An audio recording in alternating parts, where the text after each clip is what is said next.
I'm searching for that real love. That real love. Hey, Bird. Howdy, partner. You were on quick. Where'd you go, man?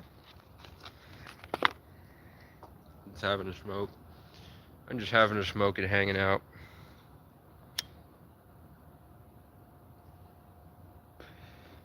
I'm suicidal. But I'm not suicidal like I'm gonna drive my car 90 miles an hour into a pole. Because God won't stop torturing me. It's more like I don't know what to do. And I'm just gonna keep going. And if eventually I'm like just walking along and it's negative degrees and my body hits that hypothermia stage where it starts to feel warm because I'm on my way out, I'm comfortable just kind of letting go. It's been pretty cool. It's been a pretty good life. I wouldn't mind if they shot me down. 60 UFOs last night, going on in all sorts of different directions, hundreds of miles an hour. There's my squirrel on my right side in confirmation.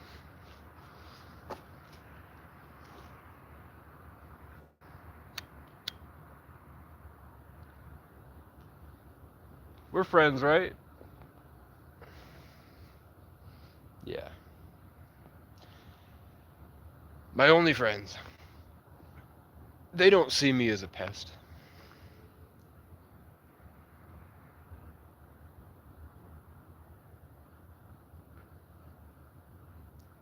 Looks like the kids have been back.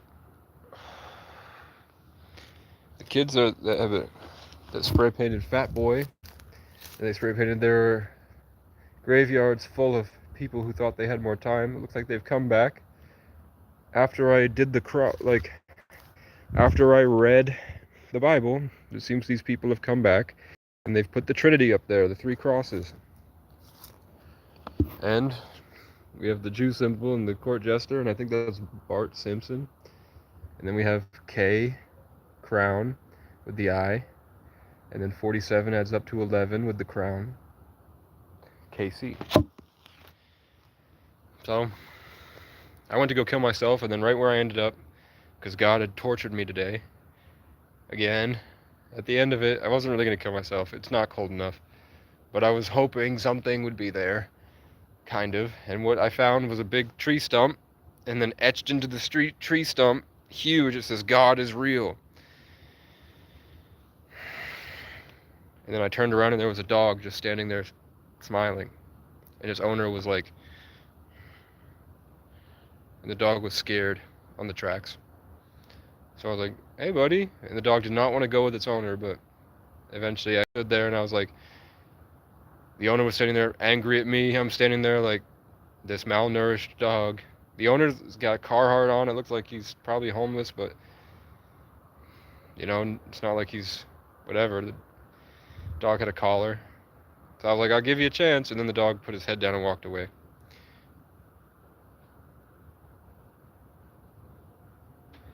If the dog had followed me and I turned around and kept walking and the dog continued to follow me and it wouldn't leave my side, I'd beat the fuck out of that guy and just take it.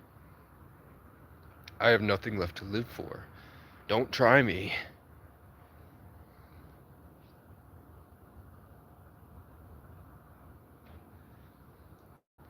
Someone's offering me a pit bull. It's got green fur, which is weird. Green pit bull, but it's not patterned like a Pressa. It's just green and then it's got white. So it matches my coat that I just got. And it matches my cigarettes I am running out of. And it matches this place, the color scheme. And the dog's name is Rocky. They won't tell me how old he is. They just say he has anxiety, but he's good around kids, cats, animals. He's just got anxiety. He said he's not a biter. If you roughhouse, he wants to get in on it, but he's not like gonna maul you or anything. So like if you have like a nephew, they said be careful roughhousing with your nephews because the dog might think it would be fun to join. But they said he has major anxiety. And I don't have anxiety anymore just because I've been through so much. I've shut down. If I were to start thinking, I would get overwhelmed by potential, and I wouldn't know what to do. And then I would find something to do, and I would chase it to the ends of the earth, fighting through everything to get there.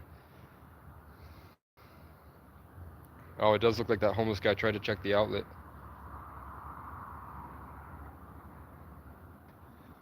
He was probably looking for a place to go, and then he saw me standing there with my phone open going, I tried to kill myself today. But look, God is real. And then I turn around and the guy's just watching me.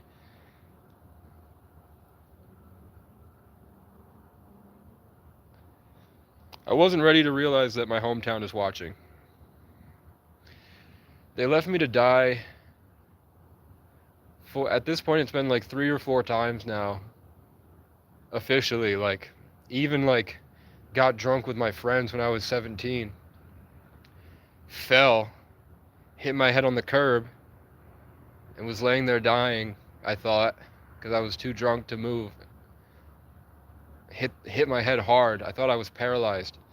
And my friends drove up next to me, saw me, said nothing, rolled the window up, and went into the house next door where I was headed. And they were the ones that got me drunk. They invited me.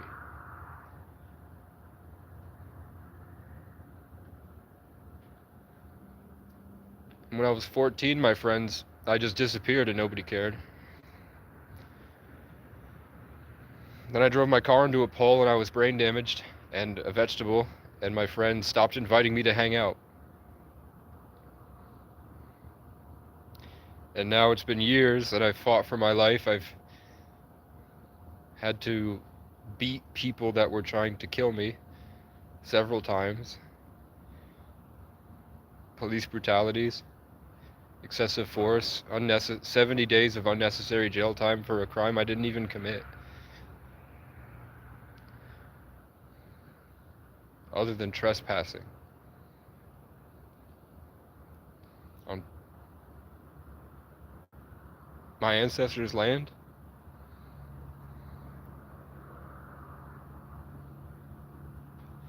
I'm homeless because corrupt cops beat my dad until they couldn't function. Illegally. Because he didn't use his blinker. But he used his blinker. And the cop tried to reach in the car. And then 6 cops were mysteriously there next to our property. So we lost everything. And then God just dangles carrots on sticks and makes fun of me. KC right here, the jester with the Jew with the Wi-Fi symbol, the Star of David right here, talking about how I want to lose weight because I don't want to waste my life, and it says, fat boy, there are graveyards full of people who thought they had more time, and now they came back and put the 3 crosses there. But then I try to connect to God and the crows show up. Loud noise immediately on my left side.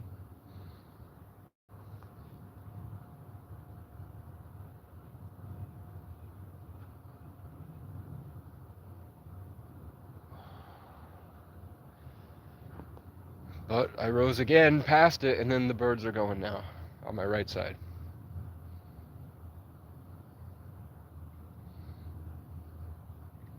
And even if I did blow up on the internet, the people who run the industry would get involved. And they might threaten to kill someone I love if I don't let Diddy rape me, or blow Harvey Weinstein or Bill Clinton. To impregnate me with demonic forces permanently by staining my life story forever. In the infinite, they ruined my gift of life.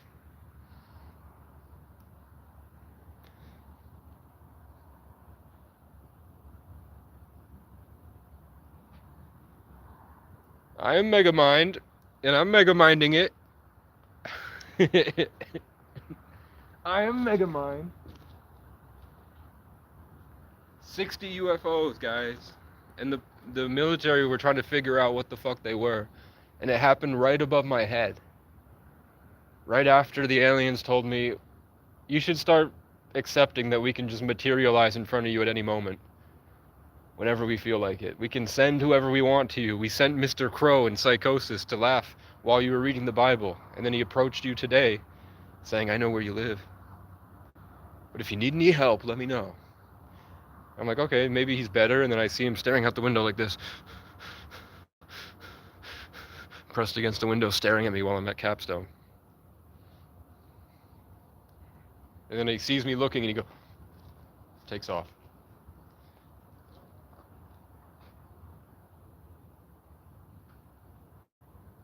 But I guess the reptilians burrow in and they try to get as much as they can until you're gone and they've replaced you. And what is my experience? But I feel like something is constantly trying to keep attached and replace me. When I'm laying in bed or I'm not talking and I'm trying to think, it's somebody else. It's someone that traumatized me in the past, that had exerted their control over me when I was beaten and traumatized. And when I try to fight back, the crows show up and they scream at me, and it feels like rape on all sides, just my entire body. But I'm lazy and I need to get a job and I'm doing nothing with my life, and people think I'm stupid.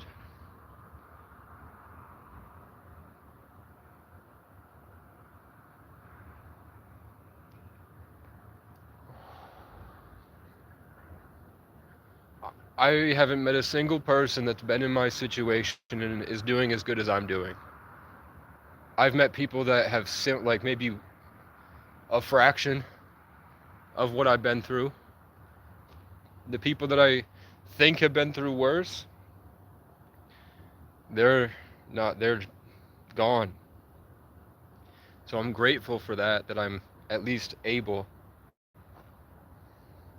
But I've seen people try to take a trip down my trail and they don't make it 10 feet without going insane. And usually once they get to one of these levels, they fall into hard drugs.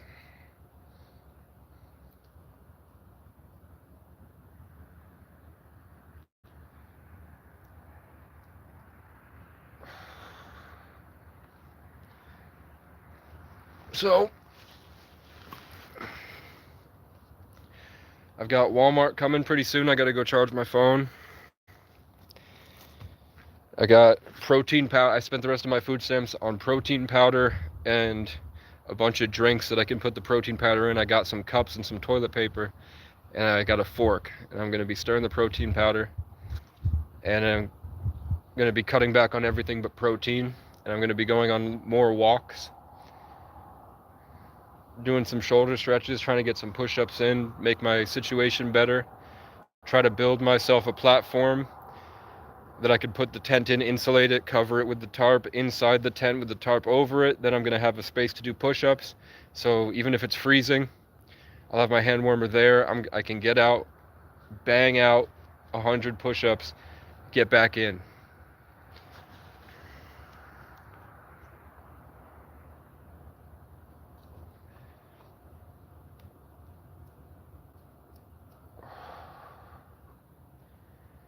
And maybe if I can build a fire pit, at nighttime I can play my guitar once my hands are warm. So that's me. Thank you guys for watching. Peace out.